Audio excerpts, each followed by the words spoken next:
The hall was enormous.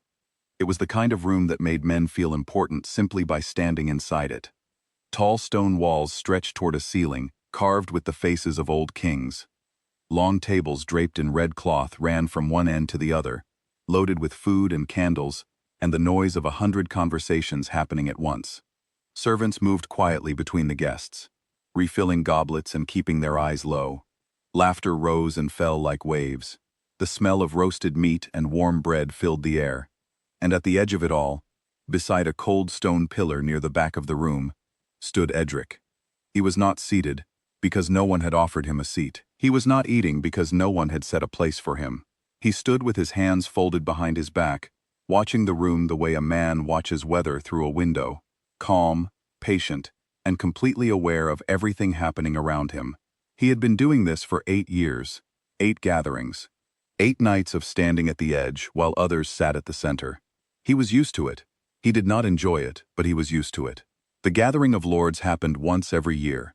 Every nobleman, every duke, every baron and count in the entire kingdom came to the capital city of Kael for 3 days of meetings, meals, and the business of running a realm. It was the most important event of the year. People made agreements here.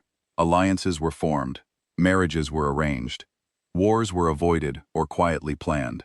It mattered enormously. Edric had no title. He had no land.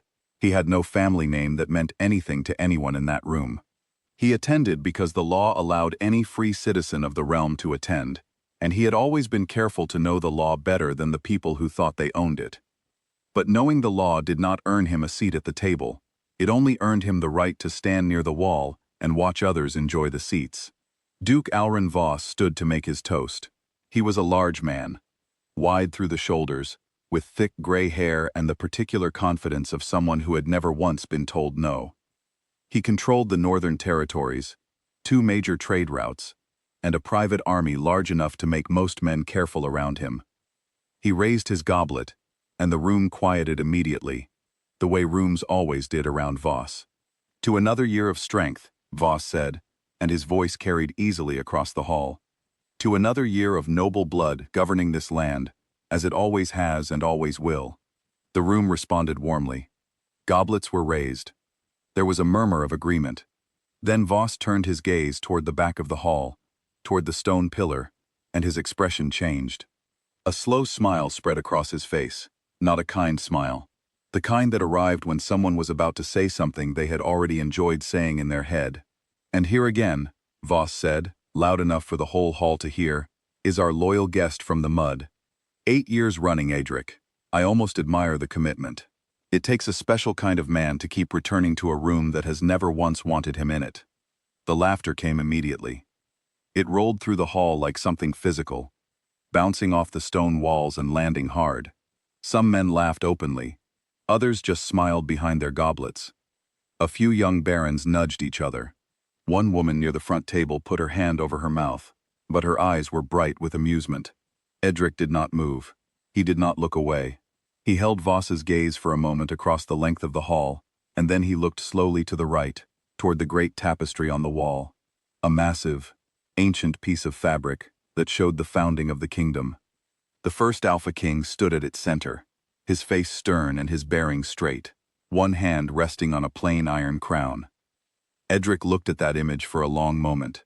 Then he set down his untouched goblet, adjusted his coat over something he wore beneath it, and walked toward the doors. The laughter followed him out into the cold night. The heavy doors swung shut behind him, and for a moment there was only the dark street and the distant sound of the city settling into sleep. He stood there, breathing the cold air, and he pressed one hand to his chest where the ring hung on a cord beneath his shirt. It was old. The metal was dark and worn smooth in places from years of handling. He had carried it since the night his uncle pressed it into his palm and died. He had never been able to identify the crest on it. He had shown it to 3 jewelers and 2 historians over the years. None of them could place it either. But tonight, for the first time he could remember, the ring felt warm against his skin. Not warm the way a fire warms a room, warm the way something living is warm. He noticed it and did nothing with the noticing. He walked back to his modest rooms in the lower part of the city, sat on the edge of his bed, and took the ring out to look at it the way he often did before sleeping. He thought about the hall. He thought about 8 years. He thought about his uncle's last words, which he had turned over in his mind so many times that the words had lost their shape, like a coin handled until the face wore away. He put the ring back and lay down. He did not sleep. Shortly before midnight, someone knocked on his door. It was a boy, young, no more than 14, dressed in plain dark clothes with no markings. He held out a folded piece of black parchment and said nothing. Edric took it, opened it, and read the single line written inside in small, careful handwriting. Come to the threshold stone before the second bell. Come alone. There was no seal, no name, no explanation. Edric looked at the boy. Who gave this to you? An old man, the boy said. He said you would come. The boy left before Edric could ask anything else. Edric stood in his doorway for a moment, holding the black parchment, and then he put on his coat. The threshold stone was on the eastern edge of the old city, near the original boundary wall from before Kerith had expanded to its current size. Almost no one went there anymore. It was a standing stone about the height of a man's shoulder, covered in carved marks that scholars argued about, and ordinary people ignored. Most people in the city did not even know it existed. Edric knew because he had spent years learning the history of the kingdom in the same careful, quiet way he had learned everything else. Reading in libraries, asking questions of people who did not realize they were being asked important questions. He found the stone, and he found Elder Kael. Kael was the oldest man Edric had ever seen. He was nearly blind now, his eyes clouded like river water in winter, but he moved with a deliberate precision that suggested he did not need his eyes to know where he was. Around him stood 7 other figures in old robes, not worn or dirty robes, but old in the way very expensive things become old, with the kind of quality that does not fall apart even over decades. You came quickly, Kael said. The note did not suggest I had much time, Edric said. Kael nodded slowly. I am going to tell you something. I need you to hear it fully before you respond. Edric said nothing. He waited. Your mother, Kael began, was the last true heir of the Alpha line. The original royal bloodline, the one that built this kingdom, the one that chose the first king at the founding. It did not end when people believed it ended. It went into hiding. Your mother hid herself. She hid you. She died making sure that the people who wanted the line finished could not find you. You were raised in the border village by your uncle, who was the only other person alive who knew the truth. He kept you safe. He kept you ordinary. He kept you alive. The night was very quiet. The ring you carry, Kael continued, is not a keepsake. It is a key. Beneath the throne room of this palace, there is a chamber. It was sealed at the founding and can only be opened by the ring of the Alpha line. Inside it are the original instruments of kingship, not the decorated things you see on display in the Great Hall. The real ones, the charter, the sword, the crown. By the old law, the law that was never removed, only buried under years of people pretending it did not exist. A rightful heir who claims these items before the dawn is recognized as the true ruler of this realm. Tonight is the alignment. The old law names a specific night, once in a generation, when the claim can be made. If it is not made tonight, the window closes for another 30 years. Edric stood very still. Why did you wait this long? He asked.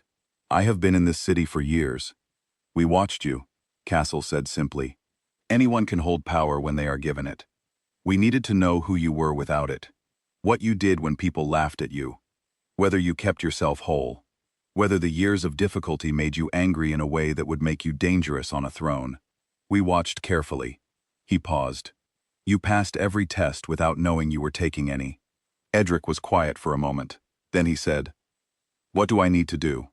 They moved through the city in the dark.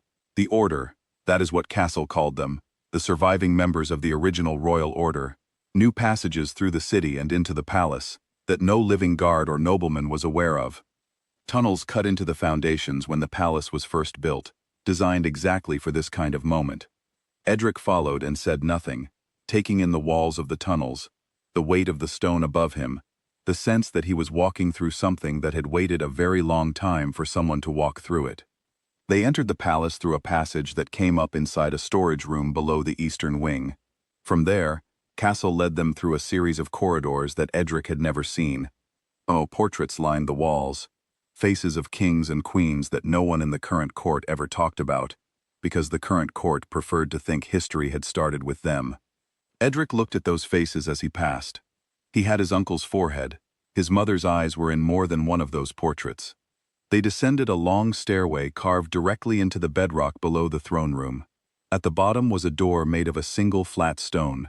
In its center was a ring-shaped hollow, exactly the size of the ring Edric wore. He knelt, pressed the ring into the hollow, and turned it. The stone moved inward without a sound, as though it had been waiting patiently, and found the wait entirely reasonable. The chamber inside was small and dry, and completely undisturbed. Dust lay across every surface like a thin blanket. At the center of the room was a low stone table, and on it rested three objects: a rolled document sealed with dark wax, a sword in a plain iron scabbard, and a crown so simple it barely looked like one, a narrow band of dark metal, with no jewels, no decoration, nothing except the weight of what it was. "The charter first," Castle said from the doorway. Then the sword. A true heir can draw it. Anyone else cannot. Edric looked at the sword. He reached for it slowly, closed his hand around the grip, and lifted it from the table. It came up without any resistance, as though it weighed nothing, as though it had simply been resting, and was now glad of a reason to move. He held it for a moment. The chamber was silent. The light from the lanterns the order carried threw long shadows across the stone walls. He thought of the hall earlier that night. He thought of Voss's voice and the laughter that followed it. He thought of 8 years of standing at walls while other men sat at tables. He thought of his uncle's hands on his feet the night he died, pressing the ring into his palm. He thought of his mother, whom he had no memory of at all, only a shape, an idea, a warmth that had no specific image attached to it. He picked up the crown. He did not put it on right away. He held it and looked at it. And he understood that what he was holding was not a piece of metal. It was the end of a very long wait. Not his weight, exactly, but a weight that had been running in his blood since before he was born, passed down through his mother and her mother before her, and all the way back to the first man who built this kingdom out of difficult ground. He put the crown on his head. It fit exactly. By the old law, the claim had to have witnesses. Castle had prepared for this. A chain of quiet messengers had already been sent.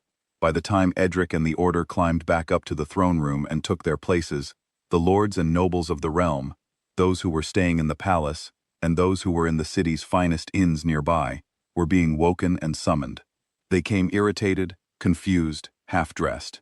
They came expecting a mistake or a servant's error or some strange formality that could have waited until morning. They walked into the throne room, talking amongst themselves and adjusting their clothes and complaining quietly about the hour. And then they saw. Edric sat on the throne. Not the chamber throne below. The throne, the great one at the head of the room, on the raised platform, beneath the banners of the realm. He sat with the plain iron crown on his head, and the ancient sword across his knees, and the sealed charter open on the small table beside him, its old wax seal broken, its contents clear. He sat the way he always stood, quietly, completely still, watching the room with those steady, patient eyes. The noise stopped. Every conversation died at once, as if someone had reached into the air and closed a hand around all the sound. Among those who entered was Marin. She was the royal scribe, young, careful, known for her precise records and her ability to be present in a room without anyone noticing her. She had been summoned in her official capacity as a witness. She walked in with the others and then stopped, and unlike the others who stopped out of confusion, she stopped because she understood immediately what she was seeing. She had read the old law. She knew exactly what the crown and the sword and the charter meant together. She stood very still and felt something she had not expected to feel: complete and total relief. She was the only person in that room who had never laughed at Edric. In 8 years, not once. Kael began to read from the charter. His old voice was slow and clear, and every word landed in the silence of the room like a stone dropped into still water.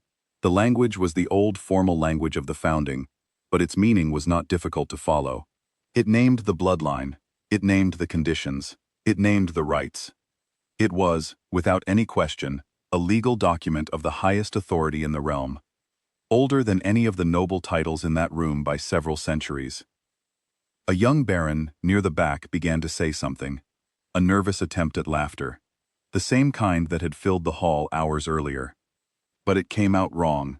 It came out thin and unconvincing, and when the men around him did not join in, he stopped. Duke Voss did not laugh. He stood at the front of the gathered crowd, still and rigid, and he stared at Edric on the throne, with an expression that moved slowly through several different stages. First, disbelief. Then calculation, the look of a man rapidly running through options, checking exits, measuring distances. Then something colder and more serious, as Kael continued reading, and the legal weight of the document became impossible to argue with. He spoke when Kael finished. "This is a performance," he said. His voice was steady, but only because he was working to keep it that way. "A document and a piece of old metal do not make a king." Edric looked at him, the same look he had given Voss across the hall earlier that night. Quiet, without anger, without urgency. He said, "The law makes a king, my lord.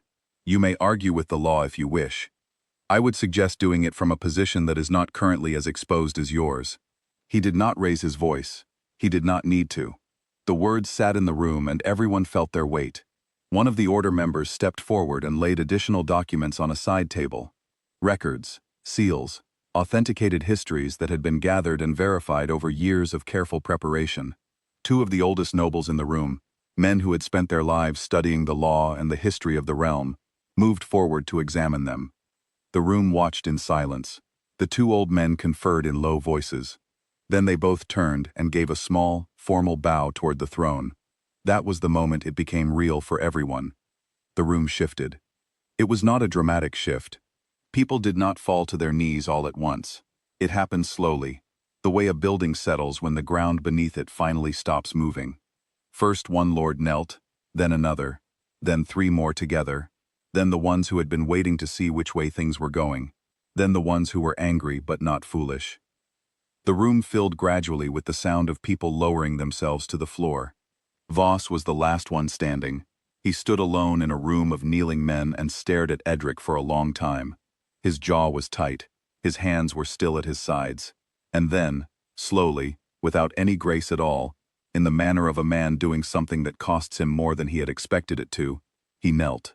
The sun came up while the formal proceedings were still being completed. Edric stood at the tall east-facing window of the throne room and watched the light spread across the rooftops of Kerith, turning the stones from gray to gold. The city below was just beginning to wake. People were opening shutters and starting cook fires, and moving through the early streets with no knowledge yet of what had happened in the palace during the night.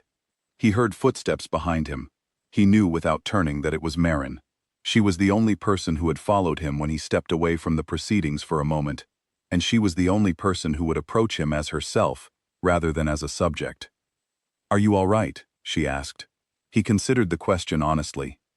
"I am exactly the same as I was last night," he said, "just with fewer people laughing." She stood beside him and looked out at the city.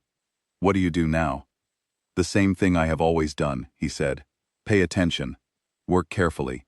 Try to make something better than what was there before." He looked down at the crown in his hands. He had taken it off. It was not as heavy as he had expected, but it was heavier than it looked. "I was never angry at them," he said, and he was speaking about the hall, about the 8 years, about the laughter. "I want you to understand that. Not because I am a patient man by nature, because I could see, very clearly, that the laughter always told me more about them than it did about me. A man who needs to make another man small to feel large is not actually large. He is just afraid, and fear makes people loud." Marin said nothing. She did not need to. Edric put the crown back on his head, straightened his coat, and turned back toward the room. There was a great deal of work to do. The kingdom had been governed, for a long time, by men who preferred their own comfort to the kingdom's health. Trade routes were poorly managed. Roads in the eastern provinces had been neglected for years. There were villages at the borders that had not received proper attention from any lord in a generation. These things would not fix themselves. He walked back to the throne and sat down. The room was still full. The lords were still there, some red-faced, some thoughtful, some still working through what they felt about the night. They all looked at him when he entered. He looked back at them without hurry. "We have a great deal to discuss," he said. Let us begin. Outside, the city continued to wake. People went about their mornings without knowing that the world had changed while they slept. By the time they sat down for breakfast, the news would begin to move through the streets in the way news always moves. First in whispers, then in questions, then in the long, slow understanding that something that seemed fixed had turned out to be movable after all. The men who had laughed the loudest were quiet for a very long time after that night. No one recorded what their faces had looked like in the throne room at the moment they understood. No one wrote it down, but Marin had been there. She had seen every face, every moment, every slow and reluctant bend of the knee. She wrote none of it in the official record. She did not need to. She carried it, and it was enough.